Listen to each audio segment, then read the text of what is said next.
तो फ्रेंड्स हमारी ये सेकंड क्वेश्चन इंग्लिश पैडागोजी का क्या कह रहा है, आइए देखते हैं। कह रहा है विच अप्रोच, थोड़ी राइटिंग कम समझ में आएगी, फिर भी मैं बोल रही हूँ तो आप उससे समझ जाइएगा। लिखा हुआ है विच अप्रोच टू ग्रामर इनकरेजेस, ये लिखा है encourages the belief that learning a language is a matters of learning rules. ठीक, यहाँ पे क्या कह रहा है, कौन सा अप्रोच है जो ग्रामर इनकरेजेस, पहले वो ग्रामर को इनकरेज कराता है, ग्रामर के नियम को बताता है, और the believe that learning a language is a matter of learning rules. यहाँ पे क्या है, रूल्स वो फॉलो कर रहा है लर्निंग में। ठीक है, यहाँ पे आपको ऑप्शन नंबर 1 कह रहा है ग्रामर ट्रांसलेशन मेथड, सेकंड कह रहा है डिडक्टिव मेथड, और हमारा थर्ड कह रहा है इंडक्टिव मेथड। ठीक, यहाँ पे क्या होगा,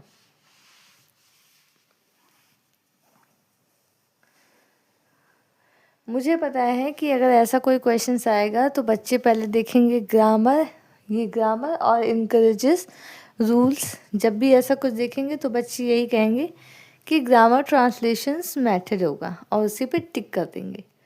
लेकिन आपको ऐसा नहीं करना है, क्योंकि यहाँ पे क्या कर रहा है, grammar encourages the believe that learning a language is a matter of learning rules. यहाँ पे क्या कर रहा है, ये नियम से उदाहरण की तरफ जा रहा है। नेक्स्ट कह रहा है डिडक्टिव मेथड, और उसके नीचे थर्ड कह रहा है इंडक्टिव मेथड। इंडक्टिव में क्या होता है, उदाहरण से नियम की ओर जाया जाता है। इंडक्टिव मेथड में हमारे उदाहरण से नियम, उदाहरण से नियम इंडक्टिव मेथड, और नियम से उदाहरण, नियम से उदाहरण क्या होगा, हमारा deductive method.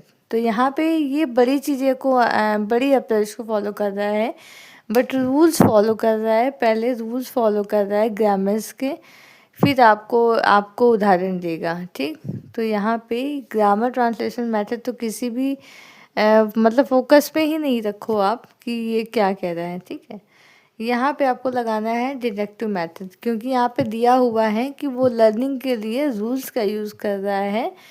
First of all आपको उदाहरण नहीं दे रहा है, यहाँ पे किसी भी तरीके का एग्जाम्पल्स का नहीं लिखा हुआ है, नहीं तो हो जाता है इंडक्टिव मेथड। लेकिन यहाँ पे अगर हमारा सिर्फ डिडक्टिव मेथड होगा, क्योंकि यहाँ पे नियम से उदाहरण की तरफ जा रहा है, वो पहले बच्चों को नियम बताएगा,